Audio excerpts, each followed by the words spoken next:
In any case, you are welcome to another segment here where we're joined by Dr. Opeyemi Adeyemi, a medical practitioner, although I think that might also not be true. If we add model to it, then I'm going to agree with you. She is with us in the studio here, specialty here, community medicine, and also primary health care. She's an author of 2 books on sexual and reproductive health. Today she will be here to discuss why isn't the rate of HIV AIDS going down. Now, you are welcome, Dr. Adeyemi. Thank you so much for having me. You are a model at nighttime, aren't you? Nah. You're not? Sure? Maybe in the hospital, yeah. Maybe in the hospital. Maybe. I'd like to come. I'd like to be ill so I can come to that hospital. Yeah. It's good to have you here Thank today. you for having me. So let's talk HIV and AIDS, especially here in Nigeria. Now, I was opportune one time in my life to work with an organization that actually makes for HIV AIDS awareness. But at the time, it seemed like the prevalent rate was going down. Why isn't it disappearing 2021? So many factors.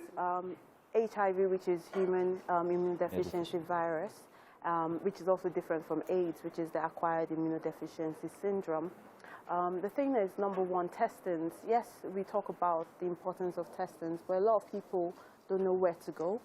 So the knowledge and the awareness is one thing, and then the access to these facilities where they can have, care and also achieve that world. Well, I would say it's a big coverage because when you look at the rural areas, there's the tough to reach population. So a lot of times when you're looking at, where the healthcare center is, where they can, get care, it's usually in urban areas, and the people forget about the rural areas. So is it fact to say that in rural areas there is more risk than in urban areas? Is that what you're saying? Yes, yes. Usually when we look at risk factors, one of the things is socioeconomic class. Even though the care for HIV is free, we're looking at how much will it cost them to get to the facility. To the facilities. So before someone thinks about getting their drugs, they have to think about how much the cost of transportation would be, how long before they get there. So these factors would influence, how they're able to access care. But in urban areas, and I'm looking for a ray of hope here, is the level of awareness increasing or is it depreciating? We're not talking much about HIV or AIDS as we used to do like 10 years ago. Right now, with the present pandemic, focus has shifted to other health issues. So is there still that level of hope at all? Yes. If we look at it from the angle of stigmatization, then when it was a crazy thing happening, just like the pandemic, it was a big issue then. Everyone was talking about it because the rates were high. And now with treatment, you can walk past someone and not even know they have HIV because they would look real healthy. And that's the, success to care. Okay. So yes, and then, then people didn't want to touch or go near and then be associated. Yes, associated with someone who has HIV. But now it's until you do a test before you know someone is carrying it, except they're not. Their viral load is very high and then they have signs and symptoms. Okay. Then before you can say, okay, maybe this person has HIV. Does culture play a part, any part at all, in the rate of HIV and AIDS? Yes.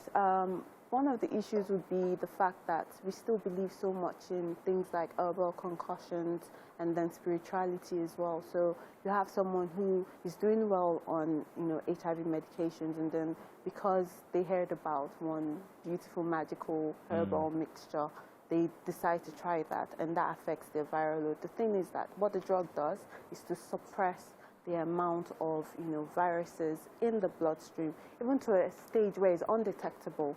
But when you go off it and you start doing other things, the virus starts to replicate. How long does one need to be off of it for the virus to come back, or to? Usually would say that don't be off of it at all.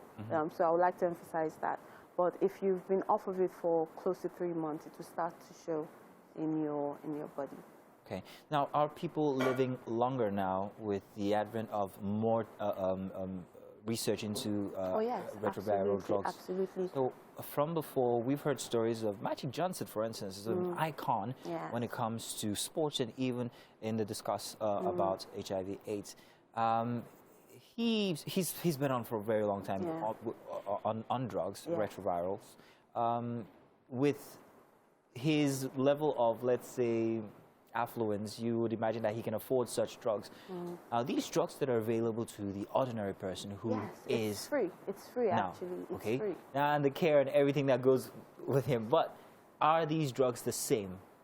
Okay, so the thing is, the key to a long life, quote unquote, with the drugs, number one, early detection. So the stage at which that person, is detected. So that's why we say go for testing. It's better for you to be at the acute. So when we talk about HIV, we talk about the stages. So you have the acute stage where it looks like flu-like symptoms, nothing really. That's because the virus just got into the body. The body is mounting up a response towards it. Then after that, you have the chronic stage, and that is where we call the asymptomatic stage. So in that stage, for decades, you could have it, and then you have no symptoms, no specific symptoms. But the virus is destroying the immune system. And then after that is when, without care, now goes into AIDS. And that is where, opportunistic infections, tuberculosis, cancers, and pneumonia starts to be a big problem. So imagine if I get someone at the acute phase, and I'm able to give them care, and they're on the medications, they would live longer. Unlike obviously someone who, already have opportunistic infections, and it would take a longer time for them for the body to get back to what. When you say opportunistic, you mean? So when the immune system comes really, really low, it gets to a point where normal, flu that should take normal and then go away because your immune system is strong enough to fight it. But with HIV virus, it's so suppressive. That's why it's called immunodeficiency. So there's something wrong with the immune system. So things that shouldn't be, a problem start to be a problem. Real quick and very quickly, because we are out of time, are young people open to testing now than we were from years ago? There's still a little bit of issue with that because people are afraid to know if there's any problem. So they'll tell you what you don't know won't kill you. So a lot of times the young ones, they're doing better now, but there's still a lot of room. On that note, it's best if you find out in time. So hey, early detection, like Dr. Opeyemi has just told, is actually quite key. So please do a test, get tested, and know what your status is.